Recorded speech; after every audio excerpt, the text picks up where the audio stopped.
Hello everyone, welcome back to my channel.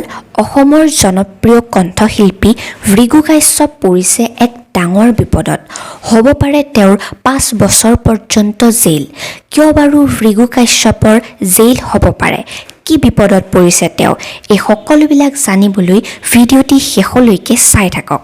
গতিকে 13 এপ্ৰিল অৰ্থাৎ যোৱাকালি তেওঁৰ এটা নতুন গীত নাচ বেবি নাচ তেওঁৰ নিজৰ অফিচিয়েল ইউটিউব চেনেলত ৰিলিজ হৈছিল আৰু এই গীতটি ৰিলিজ হোৱাৰ পাছৰে পৰাই ভ্ৰিগু কাশ্যপ সোমাই পৰিছে এক ডাঙৰ বিতৰ্কৰ মাজত। কিয়নো নাচ বেবি নাচ গীতটিত ব্যৱহাৰ কৰা এটা শব্দ চিংকিৰ বাবেই তেওঁ বিপদত পৰিছে।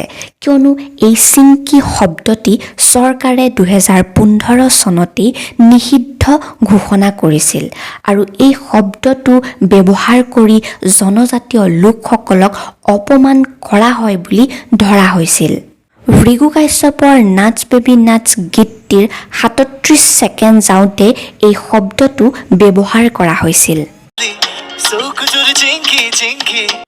আৰু সেইবাবেই ভ্ৰিগু কাশ্যপৰ 6 মাহৰ পৰা 5 বছৰ পৰ্যন্ত জেল হ'ব পাৰে বুলি জানিব পৰা গৈছে। আপোনালোকে বাৰু এই বিষয়টোক লৈ কি ক'ব মোক তলত কমেণ্ট কৰি জনাবচোন। আৰু এইখিনিতে আপোনালোকক জনাই থওঁ যে আপোনালোকে আমাৰ চেনেলটোৰ জৰিয়তে ছ'চিয়েল মিডিয়া ৰিলেটেড আৰু অসমৰ চেলিব্ৰিটিসকলৰ আপডেটছসমূহ আমাৰ চেনেলৰ জৰিয়তে পাই থাকিব। চ' তাৰ বাবে আমাৰ চেনেলটি ছাবস্ক্ৰাইব কৰি কাষতে থকা বেল আইকনটি প্ৰেছ কৰি ৰাখিব। Thank U.